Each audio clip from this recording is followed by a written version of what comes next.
जरा एक पल के लिए कल्पना कीजिए। एक बेहद गंभीर आदर्शवादी पत्रकार है जो समाज से भ्रष्टाचार मिटाने और गंदी राजनीति की सच्चाई मतलब दुनिया के सामने लाने की लड़ाई लड़ रहा है। हाँ, और ये सब सुनने में बहुत ही इंटेंस और सीरियस लग रहा है ना। बिल्कुल। लेकिन अब उसी कहानी में एक नया मोड़ लाते हैं। कल्पना कीजिए कि वही इंटेंस पत्रकार अचानक से जंगल में पागल हाथियों से बचकर भाग रहा है। अरे बाप रे। और फिर एक खेत में Hollywood film north bye Northwest की तरह एक हवाई जहाज उसका पीछा कर रहा है। और हद तो तब हो जाती है जब वो एक गाने में आदिवासियों के बीच नाच रहा है और उसके पीछे विशालकाय प्लास्टिक के समुद्री घोड़े मतलब जायंट सी हॉर्सेस और बड़ी बड़ी सीपियां रखी हुई हैं। एक ही फिल्म में ये दोनों दुनिया, ये तो किसी अजीबोगरीब सपने या कहूँ तो फीवर ड्रीम जैसा लगता है। एकदम सही। और यही वो फीवर ड्रीम है जिसे दुनिया 1964 की क्लासिक भारतीय फिल्म लीडर के नाम से जानती है।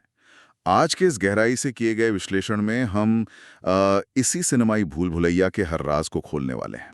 बिल्कुल, और इसके लिए हमने काफी रिसर्च किए। हाँ, हमारे पास ऐतिहासिक अभिलेखागारों की रिपोर्ट्स हैं, यूट्यूब की दुर्लभ फिल्म समीक्षाएं हैं, डस्टेड ऑफ जैसे आधुनिक क्रिटिक्स के तीखे ब्लॉग्स हैं और क्लासिक भारतीय सिनेमा पर लिखे गए कुछ बहुत ही गंभीर अकेडमिक पेपर्स भी हैं। और हमारा मिशन ये समझना है कि आखिर ये फिल्म है क्या। सही कहा। मतलब एक तरफ इसके पास नौशाद साहब का ऐसा अमर संगीत है जो आज भी रोंगटे खड़े कर देता है और इसके मुख्य अभिनेता को बेस्ट एक्टर का अवार्ड भी मिला। लेकिन दूसरी तरफ आज के क्रिटिक्स इसे एक ऐसी दिशाहीन और बेतुकी फिल्म मानते हैं जिसका कोई सिर पैर ही नहीं है। ठीक है, चलिए इसके हर पहलू को खोलकर देखते हैं। हाँ, और इस पूरी पहेली को सुलझाने के लिए हमें सबसे पहले उस इंसान के दिमाग को पढ़ना होगा जो इस पूरी फिल्म का मास्टरमाइंड था, और वो थे इसके मुख्य अभिनेता दिलीप कुमार। हाँ, और यहाँ उनका बैकग्राउंड समझना बहुत जरूरी है। मैं कहूंगा कि दिलीप कुमार का सिनेमा में आना कोई आम बात नहीं थी। उनका परिवार, खासकर उनके पिता, जिन्हें वे आगा जी कहते थे। हाँ आगा जी, वो फिल्मों के सख्त खिलाफ थे। उनके लिए सिनेमा कोई इज्जतदार पेशा नहीं था। लेकिन फिर देविका रानी ने उन्हें बॉम्बे टॉकीज में काम करने का ऑफर दिया, और वो भी 1250 रुपए महीने की सैलरी पर। 1944 के दौर में ये रकम किसी खजाने से कम नहीं थी। बिल्कुल। इसी आर्थिक आजादी और सिनेमा के प्रति एक नए खिंचाव ने उन्हें दिलीप कुमार बना दिया। और सिर्फ एक स्टार नहीं, बल्कि दुनिया के पहले मेथड एक्टर के रूप में। आज हम हॉलीवुड के मार्लन ब्रेंडो की मेथड एक्टिंग की बहुत बात करते हैं। हाँ बिल्कुल करते हैं। लेकिन मैं बता दूं कि दिलीप कुमार उनसे काफी पहले भारतीय सिनेमा में ये कर रहे थे। उस दौर में जब ज्यादातर अभिनेता पारसी थिएटर के प्रभाव में बहुत ही लाउड और नाटकीय तरीके से डायलॉग बोलते थे, तब दिलीप कुमार अपने किरदार की मनोवैज्ञानिक गहराई में जाकर एक बहुत ही शांत और स्वाभाविक अंदाज में अभिनय कर रहे थे। वो किरदार को जीते थे। सच में। और लीडर के सेट पर उनका ये मेथड एक्टिंग का जुनून अपने चरम पर था। हमारे यूट्यूब स्रोत में एक बहुत ही रोमांचक किस्सा है। फिल्म में एक लंबा कोर्ट रूम ड्रामा शूट होना था। वो बहुत ही इंटेंस सीन था। हाँ, सेट पर कैमरा रोल हुआ, दिलीप साहब ने बोलना शुरू किया और अचानक पूरी बिजली गोल हो गई। घुप अंधेरा। 1960 के दशक के स्टूडियोज में ऐसी पावर कट बहुत आम बात थी, और उस गर्मी में बिना पंखे के खड़े रहना किसी सजा से कम नहीं होता था। बिल्कुल सजा थी। आमतौर पर ऐसे में कोई भी एक्टर रुक जाता है, लेकिन दिलीप कुमार रुके नहीं। उसी घुप अंधेरे और सन्नाटे में मतलब उन्होंने बिना स्क्रिप्ट देखे कोर्ट रूम का वो पूरा लंबा डायलॉग एक ही फ्लो में पूरे जज्बात के साथ बोल दिया। क्या बात है।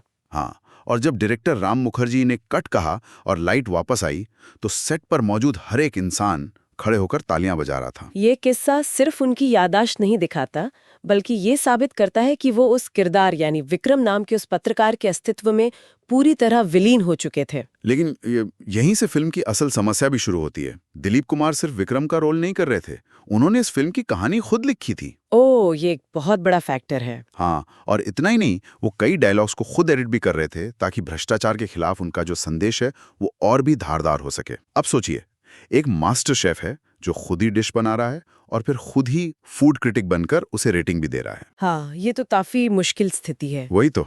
क्या ऐसे में इंसान अपने ही काम को निष्पक्ष होकर देख सकता है? यहाँ जो बात सबसे ज्यादा आकर्षित करती है वो ये है कि बात सिर्फ रेटिंग देने की नहीं है। ये कुछ ऐसा है कि मास्टर शेफ अचानक से रेस्टोरेंट का फर्नीचर भी खुद बनाने लगे और हिसाब किताब भी देखने लगे। बिल्कुल सही एनालॉजी है। जब रचनात्मक नियंत्रण किसी एक ही व्यक्ति के हाथ में इस कदर आ जाता है तो फिल्म का जो बुनियादी ढांचा होता है वो कमजोर पड़ जाता है। उनका विजन बहुत आदर्शवादी था, लेकिन जब आप हर एक संवाद को परफेक्ट बनाने में इतना डूब जाते हैं कि कहानी की लय ही भूल जाएं, तो नतीजा वही होता है जो लीडर के साथ हुआ। हाँ, विजन और असल में पर्दे पर जो दिखा उसके बीच एक बहुत बड़ी खाई बन गई और इसी अत्यधिक नियंत्रण का नतीजा था, मतलब स्क्रिप्ट का पूरी तरह से पटरी से उतर जाना। बिल्कुल। डस्टेड ऑफ ब्लॉग के रिव्यू को पढ़ें तो ये साफ दिखता है कि फिल्म ये तय ही नहीं कर पाई कि उसे होना क्या है। क्या ये एक रोमांटिक कॉमेडी है या फिर राजनीति की गंदी सच्चाई दिखाने वाला एक सीरियस पॉलिटिकल थ्रिलर? इसी असमंजस ने फिल्म के प्लॉट में इतने बड़े बड़े झोल पैदा कर दिए जिन्हें देखकर आज का दर्शक बस सिल पकड़ लेता है। और वो झोल वाकई में बहुत अजीब है। दिलीप कुमार उस वक्त लगभग 42 साल के थे, लेकिन फिल्म की शुरुआत में उन्हें एक कॉलेज स्टूडेंट के रूप में दिखाया गया है, जो क्लासरूम में अपने प्रोफेसर से इस बात पे बहस कर रहा है कि वो अपनी मर्जी से क्लास छोड़कर जा सकता है। हाँ, ये विजुअली बहुत ही अजीब लगता है। और फिर एक किरदार है शालू, वो हीरोइन वैजंती माला जो राजकुमारी सुनीता का रोल कर रही हैं, उनका छोटा भाई है। फिल्म की शुरुआत में शालू का अच्छा खासा रोल है, लेकिन फिर अचानक से वो गायब हो जाता है। गायब? मतलब बिना किसी वजह के? बिल्कुल। और सबसे हैरानी की बात यह है कि पूरी फिल्म में फिर कभी कोई उसका नाम भी नहीं लेता। ये तब होता है जब कहानी किसी एक सुपरस्टार के इर्द गिर्द लिखी जाती है। बाकी के किरदार सिर्फ एक प्रॉप, मतलब सजावट के सामान की तरह इस्तेमाल होते हैं। जब उनका काम खत्म तो उन्हें बिना किसी लॉजिक के हटा दिया जाता है। लॉजिक की बात करें तो कुछ दृश्य ऐसे हैं जो विज्ञान की ही हत्या कर देते हैं। एक रोमांटिक गाना चल रहा है, विक्रम एक टेलीफोन के माउथपीस में संतरे का जूस डालता है। संतरे का जूस टेलीफोन में? हाँ, और वो जूस किसी रहस्यमयी जादू से दूसरी तरफ राजकुमारी सुनीता के टेलीफोन के रिसीवर से बाहर निकलने लगता है। मतलब ये क्या था? इसे आप तर्क की कसौटी पर नहीं कस सकते। और ये तो कुछ भी नहीं है। जब कहानी अचानक थ्रिलर बन जाती है तो विक्रम और सुनीता जान बचाकर भाग रहे हैं। कहाँ भाग रहे हैं? पहले तो जंगल में पागल हाथियों के बीच, फिर अचानक खेत आ जाते हैं। हाँ, जहाँ एक हवाई जहाज उन्हें मारने के लिए उनके पीछे उड़ रहा है, बिल्कुल हॉलीवुड की तरह। एकदम। और फिर वो एक आदिवासी कबीले में पहुंच जाते हैं। वहां जो गाना होता है उसके सेट पर बैकग्राउंड में विशालकाय समुद्री घोड़े और सीपियां रखी हैं।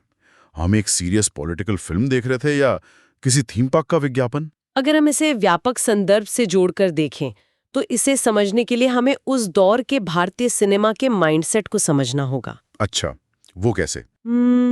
1960 के दशक की शुरुआत में एक बहुत बड़ा शिफ्ट आ रहा था। 1950 का दशक नेहरूवादी युग का था। उस समय की फिल्मों में समाज की कड़वी सच्चाई, गरीबी और संघर्ष दिखाए जाते थे, जिसे हम सोशल रियलिज्म कहते हैं। हाँ, वो फिल्में काफी गंभीर होती थी। लेकिन 60 के दशक में दर्शक थक चुके थे।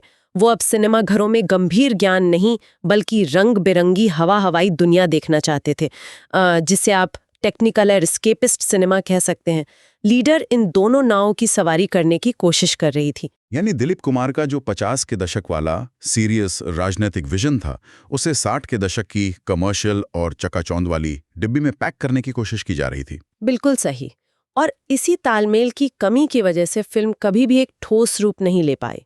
वो कभी इधर गिरती तो कभी उधर। तो यहाँ आकर बात वाकई बहुत दिलचस्प हो जाती है।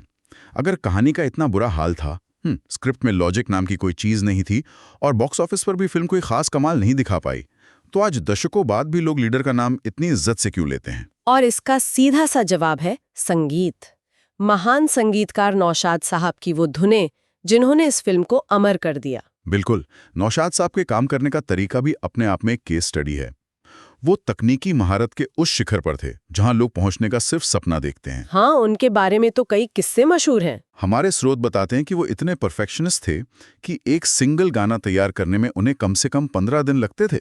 उनका ये परफेक्शनिस्ट रवैया ऐसा था कि उन्होंने आज़ाद जैसी बड़ी फिल्म जो 1955 में आई थी, उसका बहुत ही शानदार ऑफर ठुकरा दिया था। सच में? वो तो बहुत बड़ी फिल्म थी। कारण क्या था? कारण ये था कि निर्माता चाहते थे कि सारे गाने सिर्फ 1 महीने में तैयार हो जाएं। नौशाद साहब ने साफ कह दिया था कि इस काम के लिए उन्हें कम से कम 1 साल का वक्त चाहिए। वो जल्दबाजी में कला से समझौता नहीं कर सकते थे। क्या बात है। और लीडर में उनका वो समय लेना पर्दे पर और कानों में साफ महसूस होता है। उन्होंने शास्त्रीय संगीत और लोक संगीत का जो फ्यूजन इस फिल्म में किया है वो अद्भुत है। आपको पता है उन्होंने इस फिल्म के लिए 100 पीस ऑर्केस्ट्रा का इस्तेमाल किया था। और यहाँ इस बात की गहराई को समझना बहुत जरूरी है। आज के समय में हर वाद्य यंत्र को अलग-अलग रिकॉर्ड करके बाद में कंप्यूटर पे मिला दिया जाता है, लेकिन 1964 में ऐसा कुछ नहीं था। हाँ, सब कुछ सिंगल ट्रैक पर होता था। बिल्कुल। जरा सोचिए, एक बड़े से हॉल में 100 साजिंदे एक साथ बैठे हैं। गायक माइक पर गा रहा है। अगर 6 मिनट के गाने में 5वें मिनट पर किसी एक वायलिन बजाने वाले से हल्की सी भी चूक हो गई या किसी को खांसी आ गई, तो वो पूरा टेक रद्द। बाप रे, ये तो बहुत मुश्किल काम है। हाँ, सबको शुरुआत से फिर से पूरा गाना रिकॉर्ड करना पड़ता था। और इसी लाइव रिकॉर्डिंग के प्रेशर के बीच उन्होंने एक ऐसा तकनीकी प्रयोग किया जो वाकई हैरान करने वाला है। मोहम्मद रफी साहब की वो अमर आवाज है। हाँ। गाने हैं आज है प्यार का फैसला, जो लता मंगेशकर की आवाज में है। हाँ, और दैया रे दैया, हाँ। आशा भोसले की आवाज में। इन दोनों गानों के बीच में रफी साहब ने बहुत ही छोटे-छोटे लेकिन बेहद जटिल शास्त्रीय आलाप लिए हैं। ये सुनने में आसान लगता है, लेकिन तकनीकी रूप से ये एक दुस्वप्न था। लता जी या आशा जी गा रही हैं, 100 लोगों का ऑर्केस्ट्रा बज रहा है, और बीच के सिर्फ कुछ सेकंड्स में रफी साहब को माइक के पास आकर बिल्कुल परफेक्ट सुर में अपना आलाप लेना है और तुरंत पीछे हटना है। बिल्कुल, ताकि फीमेल सिंगर वापस अपना हिस्सा गा सके। टाइमिंग में माइक्रो सेकंड की भी गड़बड़ी होती तो सब कुछ दोबारा करना पड़ता। ये उनके आपसी तालमेल और नौशाद साहब के विजन का एक मास्टर क्लास है। एकदम। और इसी विजन से निकला था शकील बदायूनी का लिखा वो अमर गीत, अपनी आज़ादी को हम हरगिज मिटा सकते नहीं। रफ़ी साहब की आवाज़ में ये सिर्फ एक फिल्म का गाना नहीं रहा। ये तो आज़ाद भारत की रगों में दौड़ने वाला राष्ट्रगान सा बन गया था। हाँ, ये आज भी उतना ही ताज़ा और प्रासंगिक लगता है। लेकिन यहाँ मैं एक बहुत ही व्यवहारिक सवाल उठाना चाहता हूँ। हमने मान लिया कि साउंड ट्रैक दुनिया के सबसे बेहतरीन साउंड ट्रैक्स में से एक है, लेकिन क्या सिर्फ गाने किसी टूटी ही कहानी को बचा सकते हैं? ये एक अच्छा सवाल है। क्रिटिक्स का कहना है कि फिल्म के पहले हिस्से में लगभग हर 5 मिनट में एक गाना आ जाता है। क्या ऐसा नहीं लगता कि इन बेहतरीन गानों ने ही कहानी की स्पीड को ब्रेक लगा दिया? जैसे आप कोई सीरियस किताब पढ़ रहे हो और हर 2 पन्ने के बाद कोई आपको एक शानदार कविता सुनाने लगे। कविता अच्छी है लेकिन आपकी किताब का फ्लो तो टूट गया ना। मैं मानती हूँ ये एक बहुत ही सटीक विश्लेषण है। एक फिल्म में संगीत का प्राथमिक काम कहानी को आगे बढ़ाना होता है, उसे रोकना नहीं। जब दिलीप कुमार कहानी के जरिए भ्रष्टाचार पर एक गंभीर चोट कर रहे थे और अचानक से एक 6 मिनट का भव्य रोमांटिक गाना शुरू हो जाता है तो दर्शक उस गंभीर माहौल से पूरी तरह बाहर आ जाता है। बिल्कुल, वही तो। गाने चाहे कितने भी बेहतरीन क्यों ना हो, अगर वो प्लॉट के साथ ऑर्गेनिक रूप से नहीं जुड़े हैं तो वो नैरेटिव में रुकावट बन जाते हैं। लीडर के साथ यही हुआ। संगीत बहुत भारी का और कहानी का ढांचा उस भार को सह नहीं पाया। तो अगर हम इस पूरी तस्वीर को एक साथ रखकर देखें, तो आखिरकार लीडर की विरासत है क्या? ये एक ऐसी फिल्म थी जो बॉक्स ऑफिस पर कोई चमत्कार नहीं कर पाई, जिसकी कहानी बिखरी हुई थी। लेकिन फिर भी इसी फिल्म के लिए दिलीप कुमार को उस साल फिल्म फेयर का बेस्ट एक्टर अवार्ड दिया गया। हाँ, ये देखना वाकई दिलचस्प है कि कला को परखने का नजरिया समय के साथ कैसे बदलता है। जो फिल्म आज के दौर में इंटरनेट पर मजाक का विषय बन जाती है, उसी फिल्म के मुख्य अभिनेता को उस दौर की सबसे प्रतिष्ठित जूरी ने सम्मानित किया। इससे एक बहुत ही महत्वपूर्ण सवाल खड़ा होता है। क्या ये फिल्म शुरुआत से ही इतनी ही अर्थहीन और बेतुकी थी, या फिर वक्त के साथ इसके ओरिजिनल स्वरूप के साथ छेड़छाड़ की गई? और यहाँ पर हमारे स्रोत से एक बहुत ही चौंकाने वाली जानकारी सामने आती है। एक फिल्म समीक्षा ब्लॉग पर नासिर नाम के कमेंटर ने एक ऐसा पहलू रखा है जो पूरी कहानी को पलट कर रख देता है। उनका कहना है कि आज हम जिस लीडर को देखकर उसकी बुराई कर रहे हैं, वो शायद वो फिल्म है ही नहीं जो 1964 में सिनेमा घरों में लगी थी। आप उस डीवीडी वाले वर्जन की बात कर रहे हैं जो सालों बाद रिलीज हुआ था। हाँ, नासिर बताते हैं कि जब इस फिल्म को बहुत सालों बाद होम वीडियो और डीवीडी पर रिलीज किया गया तो उसकी एडिटिंग किसी अनाड़ी ने बहुत ही बुरी तरह से की थी। डीवीडी की टाइम लिमिट में फिल्म को फिट करने के लिए उन्होंने कई महत्वपूर्ण कॉमेडी सीन और यहाँ तक कि एक पूरा तलवारबाजी का दृश्य ही काट दिया। बाप रे, इसका मतलब है कि उन्होंने वो कनेक्टिंग सीन्स काट दिए जो एक सीन से दूसरे सीन का लॉजिक जोड़ते थे। बिल्कुल, और यही वो आहा मोमेंट है जो हमें सोचने पर मजबूर करता है। आज के आधुनिक क्रिटिक्स उसी कटी-पटी पूरी तरह से एडिट की गई डीवीडी को देखकर फिल्म की कहानी को बेतुका कह रहे हैं।